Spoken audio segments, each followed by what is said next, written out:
All right, hey gang, and welcome to Inspired by Break.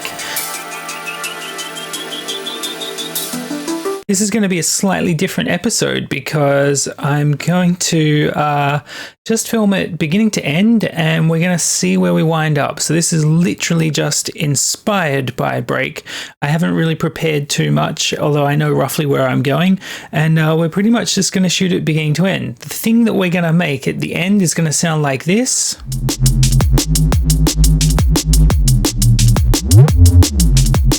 But I don't know what it is yet, so let's find out. I'm going to jump into Ableton and we'll get started. Oh, one thing I have to mention is that any patches and stuff from this video will be up on my Patreon, so you can join Patreon if you want to get patches like this. And also I got a Discord. You can come join the Discord if you feel like it, but let's get on with some Ableton. So I set up this drum loop just so I had something to bounce off.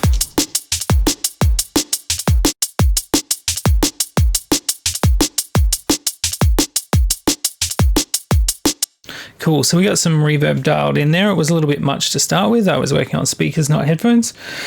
Let's get a Serum, because what I want to do today is show you a whole class of sounds, and it's something I hear Break doing, and he has a few variations on this, and I want to show it to you. So we got Serum. Let's get basic shapes up. So basic shapes, there it is. And what we're going to do is we're going to use unison to create a bit of a wobbly bass. It will work on sine, but it won't be very audible. So that's what the sub is. That's how low the sub is. And it's just not very audible. Let's use a square wave. So, we've already picked basic shapes. And we just want to use the wavetable selector. There we go. So now you can actually hear something because those harmonics are a lot more audible than just the low subtone of a sine wave. Let's make them a little more rounded. So we'll use a low pass filter. Somewhere around there, so it's not too piercing.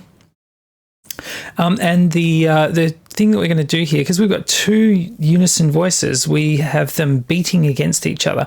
So we can bring that down to slow it down. And you can, if you're using headphones, you'll be able to hear there's a bit of a weird kind of panning issue happening with that. That's because, as per this diagram here, well, actually with this one, the two voices are offset left and right. So what we want to do is we want to change that so they're mono. And so over in the global tab, we can change the width of the unison settings to 0 for oscillator A. This column is oscillator A and this column is oscillator B. So we've just changed oscillator A. Oscillator B can still be stereo. Let's go back to the oscillators. And if I push a note now, you can hear it's right down the center, and instead of like panning and phasing, we're just getting phasing, which is kind of what we want. I'm going to open up the cutoff a little.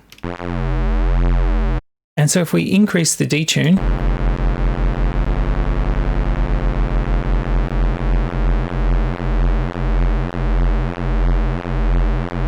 so you can hear that we're really in control of how much that sound wobbles around. And actually, if we play other notes, the detune stays the same despite the note getting higher and lower. So it appears to move faster because the detune is kind of relative. Anyway, what we need to do on this one, I think, is add some distortion. So let's come in here and we can try tube. Let's give it a fair bit. I reckon we can lower this cutoff to make it rounder before the distortion, but still the distortion will bring out a lot of harmonics.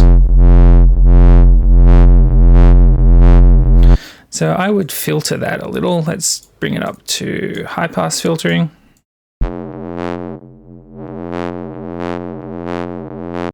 Let's try a different distortion, maybe diode 2. That's nice, but we've lost all of our sub because we've taken it off with this EQ. Now we could keep the sub on from this. Let me turn the EQ off. but you can hear how the volume of this thing is just all over the place. We can see it really clearly in an EQ8 as well. So as the two voices are phasing perfectly with each other, we're losing our sub entirely. So let's bring this EQ back on and take off the bottom a bit.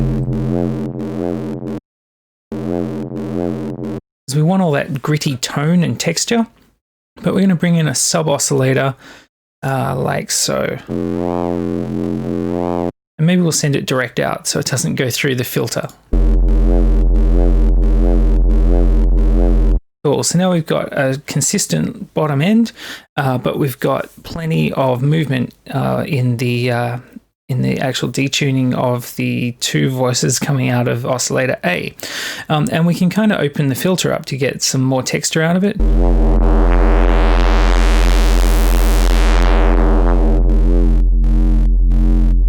And we could reduce the drive amount. And if we play with the detune, bring the cutoff up a little. If we play with the detune, we can get some really interesting movement.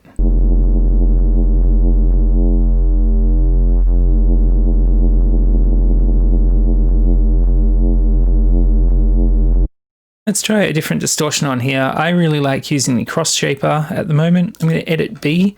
I'm going to just give it a little curve like that. And I'm going to bring the drive down and just dial it in.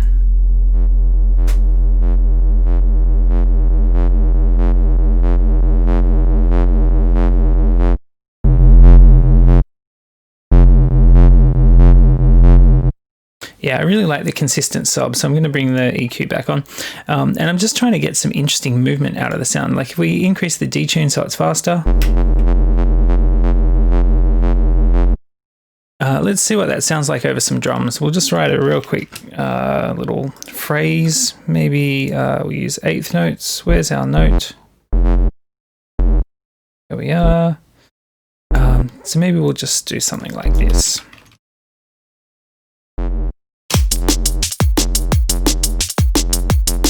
So we'll get rid of that last one.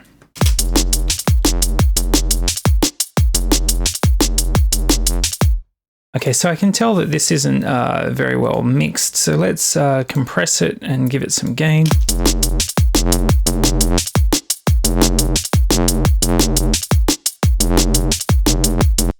And that bass still sounds a little bit dry, so I kind of want to hear a notch filter on this. So let's put the filter before the compressor, and we'll just find a notch filter in here, 24 maybe, we'll try it out.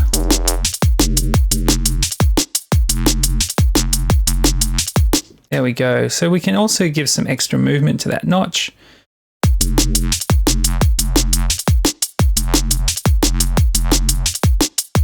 And we'll set that to trigger mode so that it actually triggers the same kind of phrasing each time.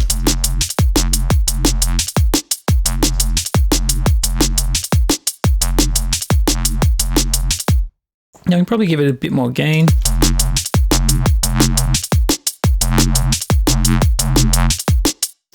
All right, and we could also throw some more effects on this just to kind of widen it out and give it some texture. I'm not sure if phaser will get us there, but let's see.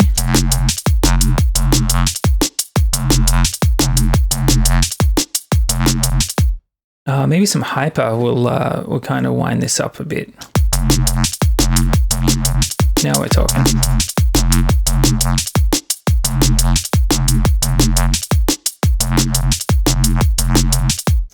Cool. So that's not a bad little stabby kind of moving bass. Let's save that one. So I'm going to call that Breaktoot 1.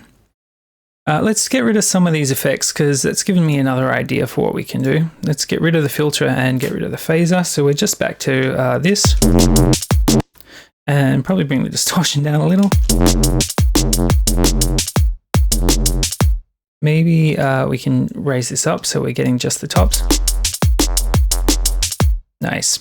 All right, and we're gonna increase the steepness of this filter, so a 24 dB. So I'm trying to just get the subs and just a bit of crunch out of the top from the distortion.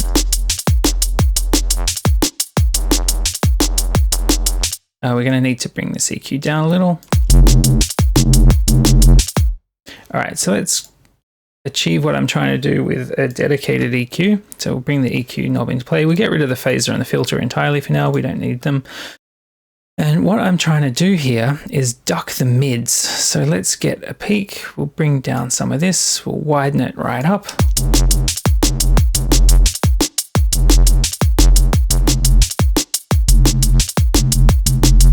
That's what I want. Cool. So now that we've sucked out some of that mid distortion, kind of that honk range, or that 4 to 800, I'm not sure where that is really. Yeah, 400.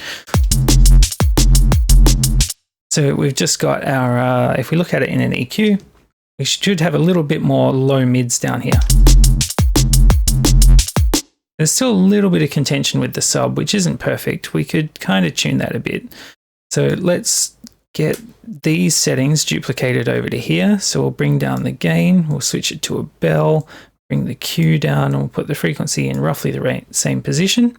So that's now freed up this EQ entirely. Let's put it back roughly to central, and we'll put a low pass on here, and we'll just wind this down so we're just getting the low mids. We're not getting the sub interference that we were getting just before. You don't really need to worry about this too much. I'm just trying to manage the sub levels.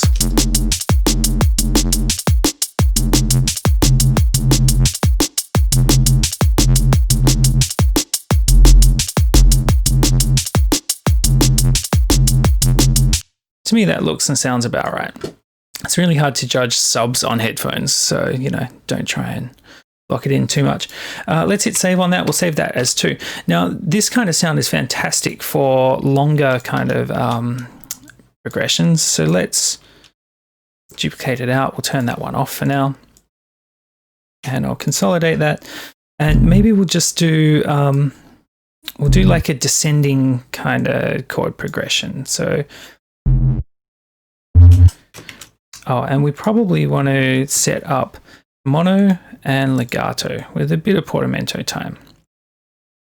What I'm also going to do while we're in here is this note. I'm going to get that to adjust the cutoff so that when we play a low note, we get this. Oops, get this. And with a high note, we get a higher filter cutoff. We can bring it down a little. Yeah. So you can hear how that filter cutoff changes when the different notes are played. So I'm going to close Serum for now and continue drawing out this progression. I'm really just kind of guessing. I don't know how this is going to sound, but I do like using a slightly out of key note occasionally. It helps things be more interesting. Okay, let's bend that note.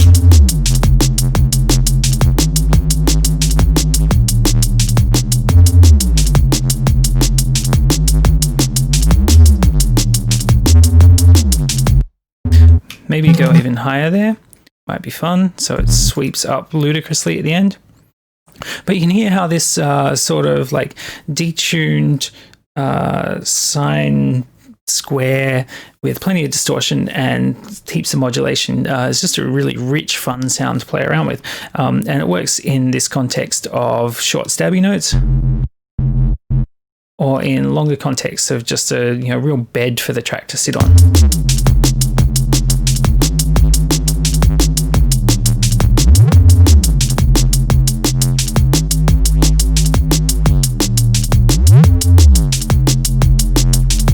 Of course, we could continue kind of adding effects onto this. We maybe give it a chorus to, I'm really liking how wide it is. Maybe we'll bring that down a little bit and we'll use the chorus to widen it up further.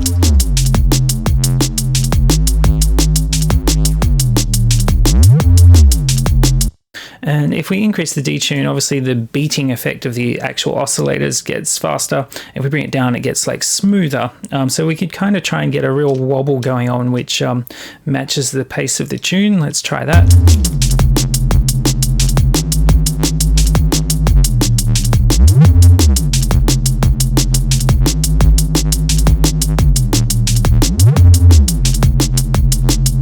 So So I think it sounds like it kind of fits the tune there on the low F, because obviously the detune varies on notes, so the timing shifts around, which sounds pretty interesting and organic.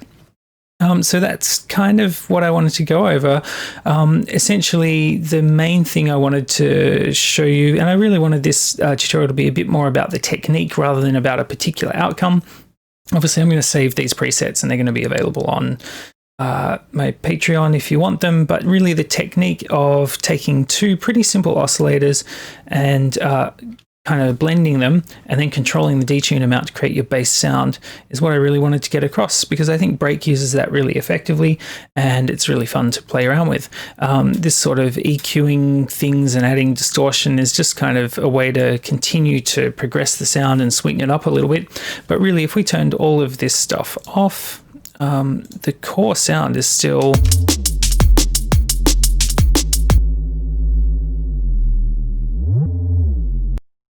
that really strong, present, detuned sound. All this other stuff just really helps it stick out a bit.